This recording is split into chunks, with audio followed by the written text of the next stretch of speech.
this issue that we are talking about today. So today we're talking about Iran retaliating to the U.S. aggression on its premise on its territory. As we know that according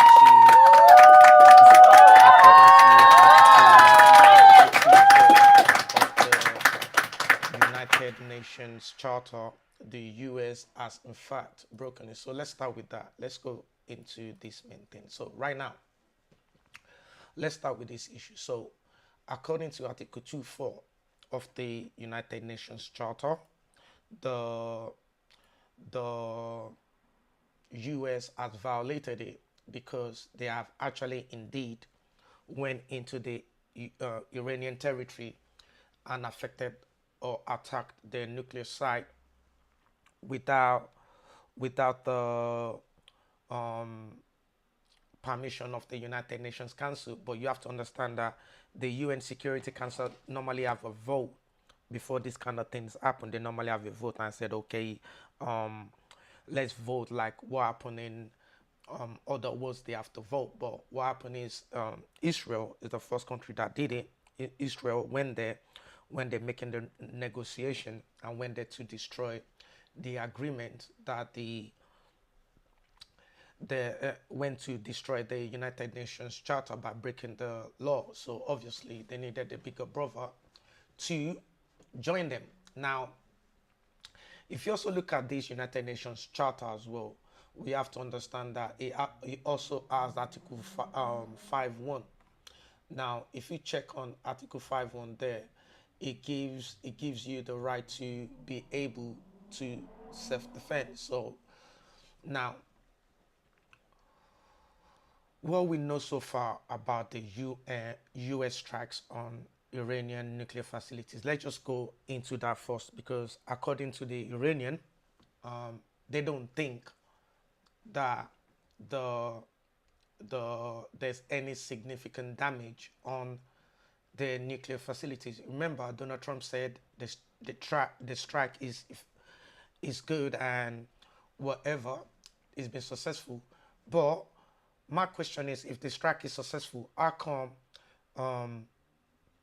Iran is still able to do damages? Now, I'm going to show you some few things now. So these are some of the images that's coming out today, right now. I mean, Israel is not safe.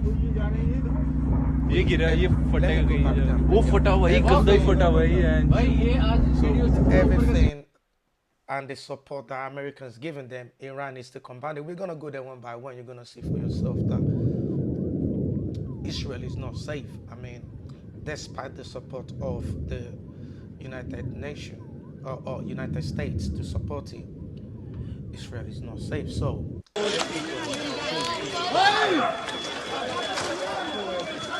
one of the damages that Iran has done. Let me go back there. That Iranian missiles have done since Trump intervened. I mean, there's loads of them. You can see it there. So now, one of the questions that I'm now asking basically is, if Trump can blow up this footage right here shows you what the Iranians claim they have done. They've claimed they've hacked into the Iron Dome, and right now they claim that they can actually what they're saying basically is that this is no longer working, that if they play the Iron Dome, once it goes up, it literally comes back down. So now we can see the evidence of that one of the Arrow 3 ones goes up there and comes back down. So that shows that sincerely and real truly they managed to do that. Now, if you go deeper into, there's more. So if you go deeper into this, you're going to see it there for yourself. Israel is not really safe since the attack of the Americans. ولك علت كيبات برزيل علت You can see ولك رجعت عليهم بشرفي it's not funny. يوم شرفي رجعت. I mean, it's not funny, but you can actually see it for yourself that Israel is not safe. So I'm just gonna go deeper into that. So let's go back into the other news for that related to this. So what do you need to know about U.S. strikes in Iran? So this is what the satellite images is showing. So I think I have one of the footage of one of the when I say that, I'm gonna show you of what the before and after of the satellite images. I think I have it there. So in 2009, this is what the structure is. In 2011, this is where you see that the structures were buried there. So that's the main structure that they're talking about. Yeah. In 2009, you can see the satellite image there. 2011, you can see that it was buried. Now, according to the American, if you look at the point of impact there, you can see that is where the centrifuges or wherever it is. So Iran is saying that there's damage is done, but it's not that much. Now, the main thing that I want us to really focus today is when they ask the question, they ask the defense minister same questions that they ask of Commons. Can the Foreign Secretary assure this House that the escalating conflict in Iran, where we all want to see urgent de-escalation, will not take focus from the UK's efforts to end the devastating war in Gaza, to help the Palestinian people, to free the hostages and lift restrictions on humanitarian and medical aid? Iraq showed the grave dangers of following a right-wing US president into an illegal war for a regime change. The consequences were hundreds of thousands of dead, mass destruction, mass devastation, regional chaos and wasted resources. Many fear that the same thing is happening now. So will the Foreign Secretary confirm that any such war on Iran for regime change would be illegal under international law? And will the Foreign Secretary confirm that he would oppose in UK involvement in any such intervention, in any such war? Let's be clear about what's happening. As tens of thousands of people daily walk miles to beg for food from American mercenaries, they're being shot at random in the street. Now, I think we've moved beyond in this House as asking the Foreign Secretary to actually lift a finger beyond mouthing the words to do anything about this. But I have a wider question. Does he envisage that the UK will play any sort of part in there being some sort of consequence in the future for these outright murders? Has he said anything to Israel about its illegal holding of nuclear weapons, its possession of a delivery system, and obviously the danger to anybody if there is a nuclear-armed neighbour who may well use them? What has he actually said to the government of Israel about their nuclear weapons? Dame Emily Thornbury. Thank you very much, Mr. Speaker. The only way to stop Iran from building a nuclear bomb is a deal. There cannot be a deal without negotiations, and there cannot be negotiations without trust.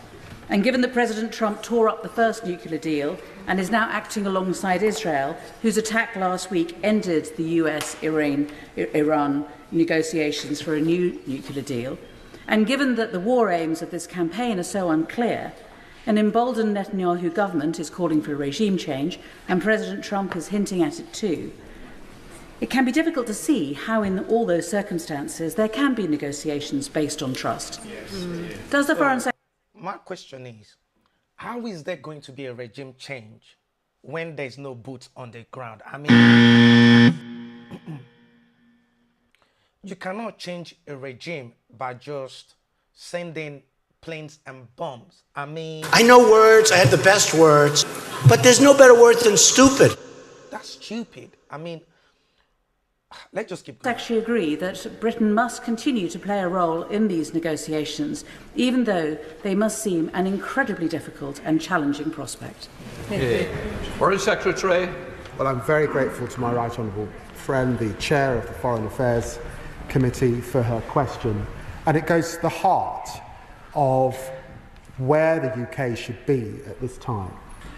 And that is at the centre of the diplomatic effort.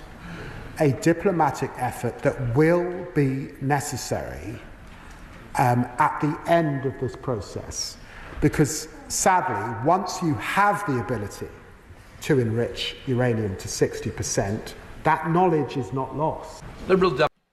So they know that Iran is enriching uranium to a higher capacity, and they know this thing is knowledge. Now, Israel has tried to kill Iran scientists, but that hasn't stopped it, because you have to understand that the scientists already know, like, they're gonna get killed anyway. That every member of a government that is working on a top secret project know that they're liable to get killed. So most of the information is top secret. Killing the scientists is not gonna stop them from having a bomb. It doesn't make sense, but anyway, let's go. Democrat spokesperson Callum Miller. Thank you, Mr. Speaker. I also thank the Foreign Secretary for the advanced sight of his statement. On these benches, Mr. Speaker, we share in the condemnation of an Iranian regime that poses an existential threat to Israel and has terrorised its own people as surely as citizens from other countries around the world, including the UK. That is why we support the consensus in this House that Iran can never be allowed to have nuclear weapons.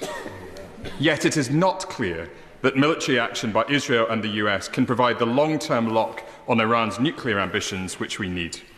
Following this weekend's strike, it is reported that Iran will work at pace to develop weapons with what remains of their enriched uranium supplies. This should give pause to those on the Conservative and Reform benches who have breathlessly echoed President Trump's line that these strikes have been an unrivalled success. Few things I want to bring out here.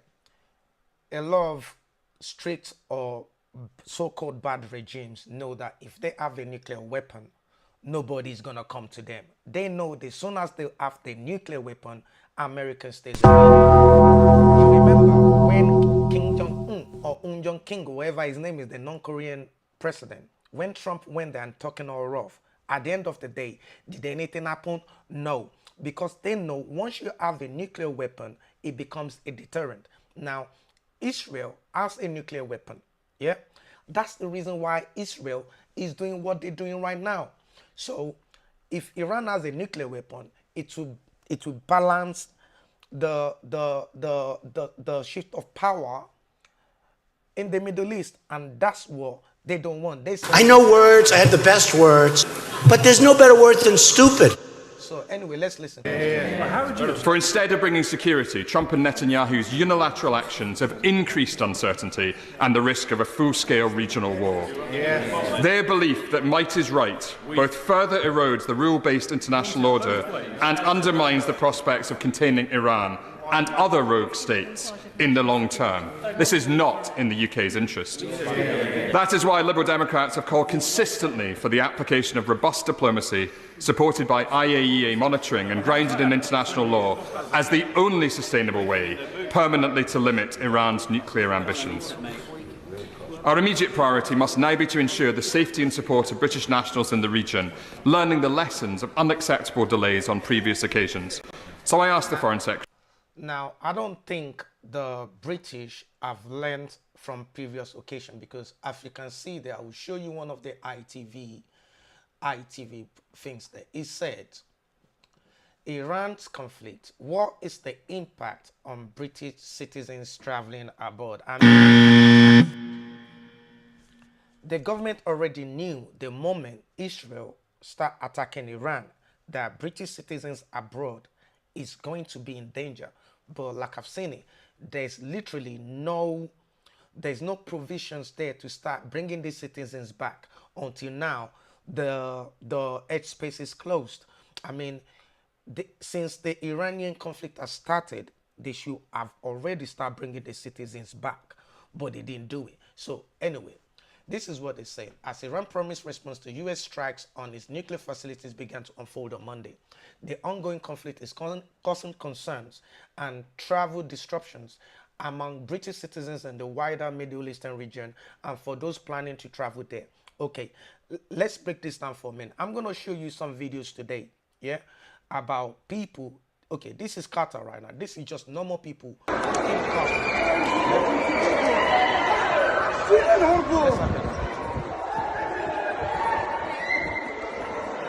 This is just today, yeah, today in Qatar, when Iran started throwing bombs. That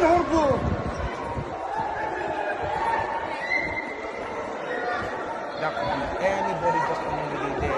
There's panic. There's all sorts of things that people running for their lives. Now, I'll show you another one there. This is another one. Just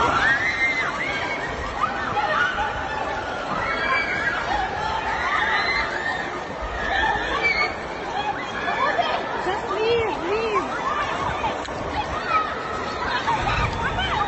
You can see the little kids there. You can see people there just running for their lives. They might just be in a shopping mall.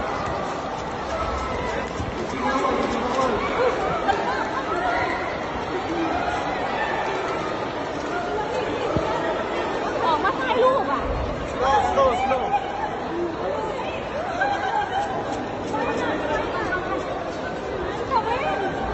Let me just bring that.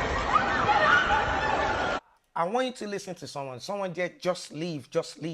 This is probably one of the British teachers that was there in Qatar teaching the children, taking them on maybe like on a tour or something like that.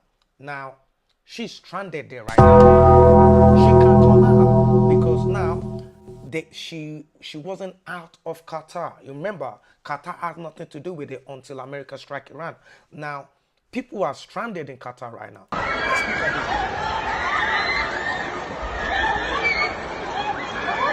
Just leave. Can you hear that? Just leave.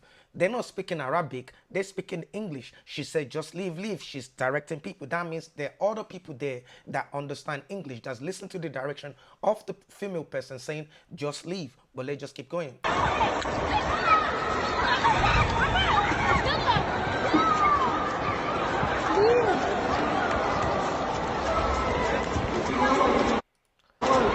the woman there with her new children. They just...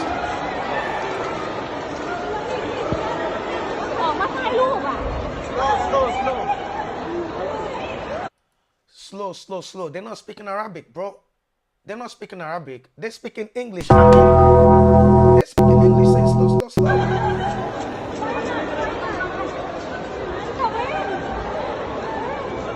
Anyway, let's leave that there. So now the question now is, according to them, what is the impact on British citizens traveling abroad or British citizens working abroad? Because right now they're stranded.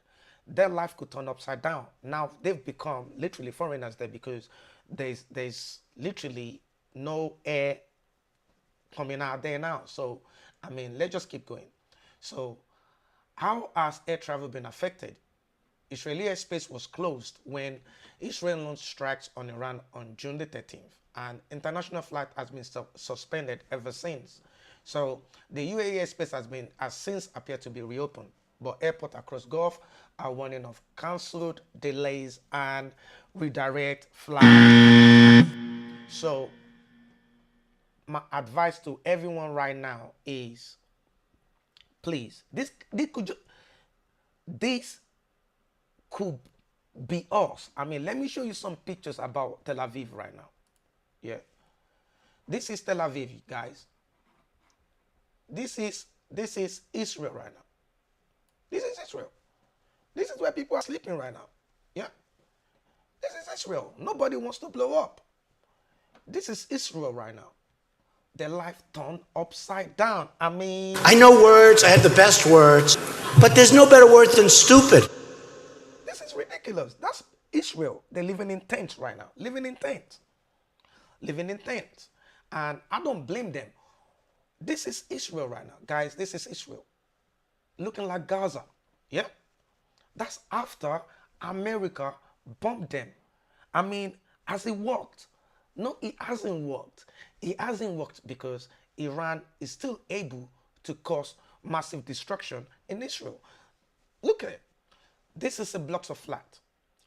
This could be any one of us living in a council estate, living in a housing estate, living in a private estate, living in an apartment somewhere. This could be you right there. Just one bomb, kaboom. This could be us. I mean, this could be any one of us. Now, that's why they are living in tents. Now, we have to ask ourselves a serious question. I mean, if you are in a different country, you see people running around right there. The question I want to ask you watching me right now is, do you even know where the bomb shelters are? Do you know where the bomb shelters are? If it happens right now, unexpectedly, do you know how to survive, how to carry you and your family out? Have we even got enough food supplies and everything? I mean, these are the things I want us to talk about right now, because World War III has started. It has spilled over to QATAR right now. Now, what is America going to do? I mean, Donald Trump already said in one of his things there, this is one of his response there.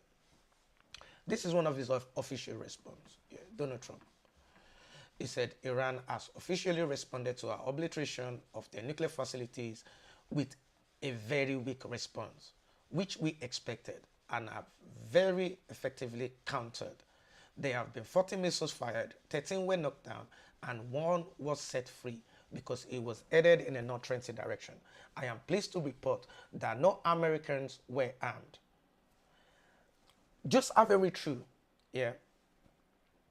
Now, that means America doesn't want no more smoke. America doesn't want no more smoke. But can you actually trust what Donald Trump says?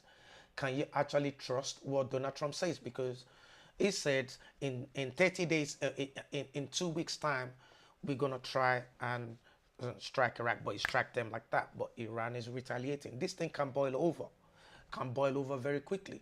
Now, let's go back to the news I was talking about. So this is one of Mohammed Marandi. They were asking him, this is one of the professors from Iran. They were asking him certain questions. Let's listen to what he has to say. There's a complication here, and that's why I have to explain carefully. The damage was not severe, but the Iranians don't want to downplay that. They don't want to downplay what happened. They're saying that this was an act of aggression, an act of war. And so they're stressing that it shouldn't be downplayed. But the reality is that the Americans did, the thing that happened is that the United States tore up the UN Charter. It tore up international law, and it has engaged in war against Iranians. And that is something that they will have to deal with, and they will have to face the consequences, and there will be Iranian retaliation. So the amount of damage is not relevant at all. They have lenders. So now we see that. So let's just go back there to the question I was asking. Why has it taken over a week since the start of strikes to begin repatriating Britons from Israel? And what more is being done to support those in the wider region who want to leave? The government has also remained silent on the legality of this conflict, Mr. Speaker. Will the Foreign Secretary now commit to publishing the Attorney General's advice on whether any UK involvement in this conflict would constitute a breach of international law? And will he confirm that this House will be given a vote before any decision for the UK to enter this conflict? Foreign Secretary. Well, Mr. Speaker, I agree with the honourable gentleman and the thrust of his remarks, which are around diplomacy and the need for diplomacy at this time. And he's absolutely right about the malign intent of the IRGC and the Iranian regime, whose desire is to wipe Israel off the map. And we must stand up to that pernicious ideology. Our attempts are to gain de-escalation, and I would remind him that just yesterday Vice President Vance has said that delaying the development of a nuclear weapon was the goal. We're at war with Iran's nuclear program. We're not at war with the Iranian people, and it's important to keep that in his mind's eye. He asks about British nationals. He's heard what I said about the airspace being closed. I'm pleased that that first flight has taken off.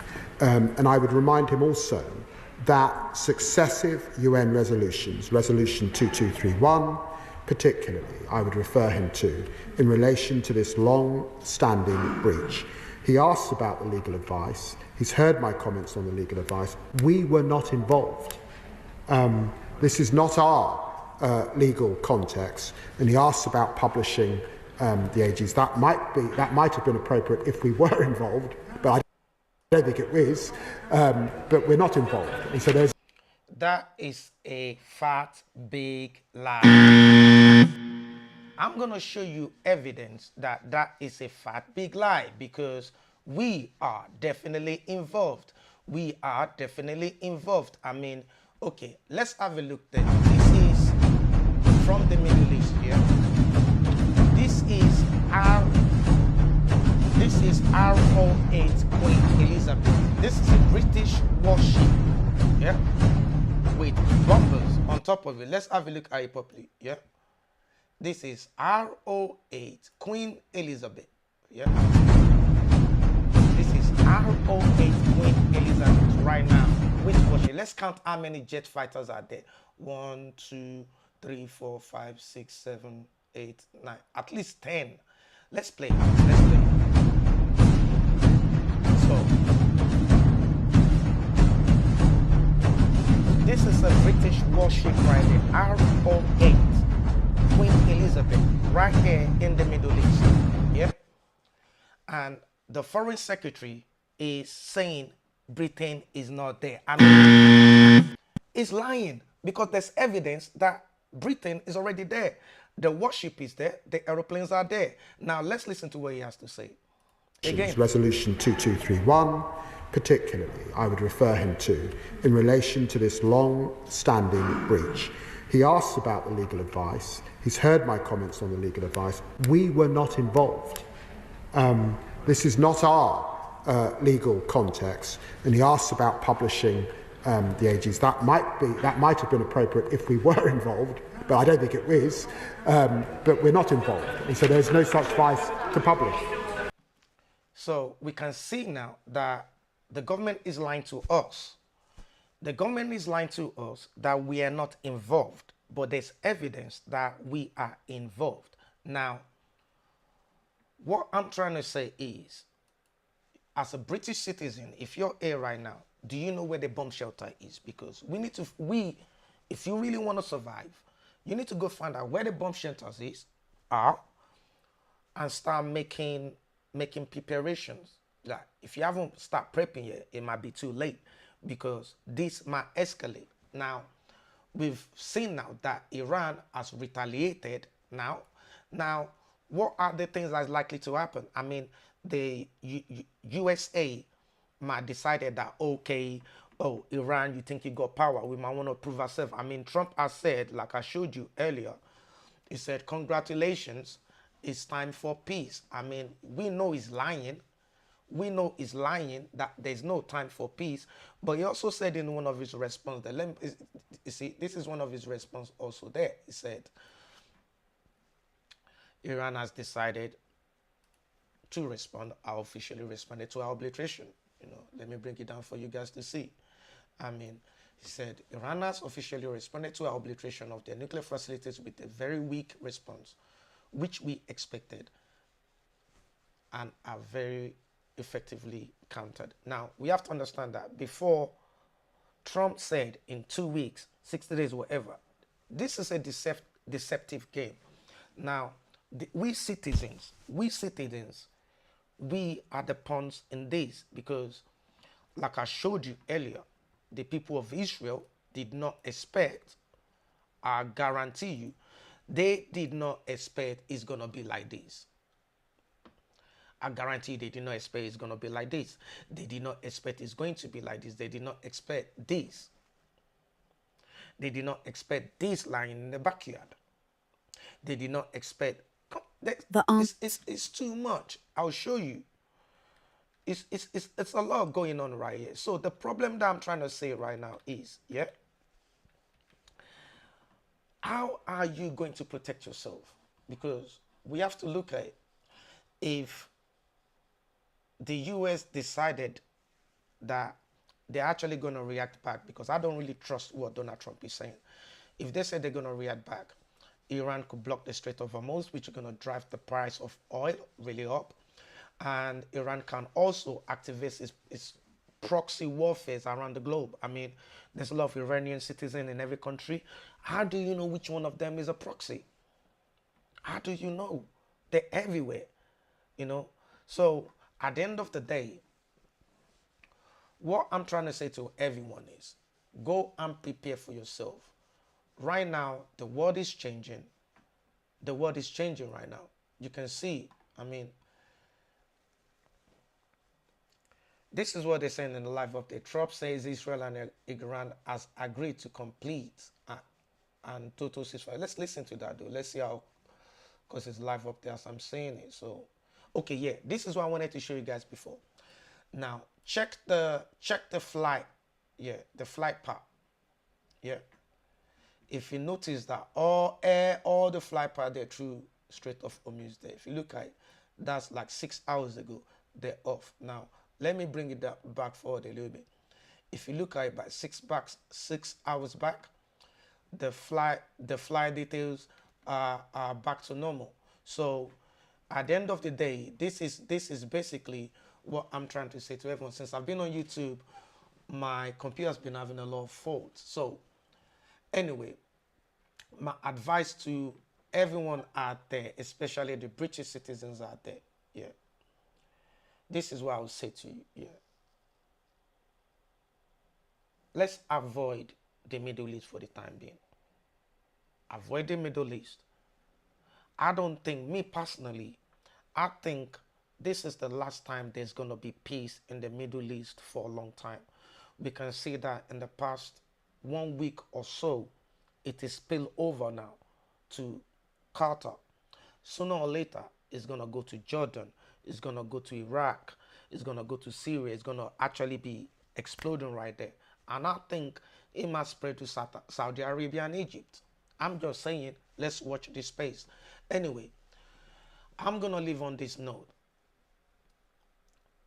Until I see you again on the next episode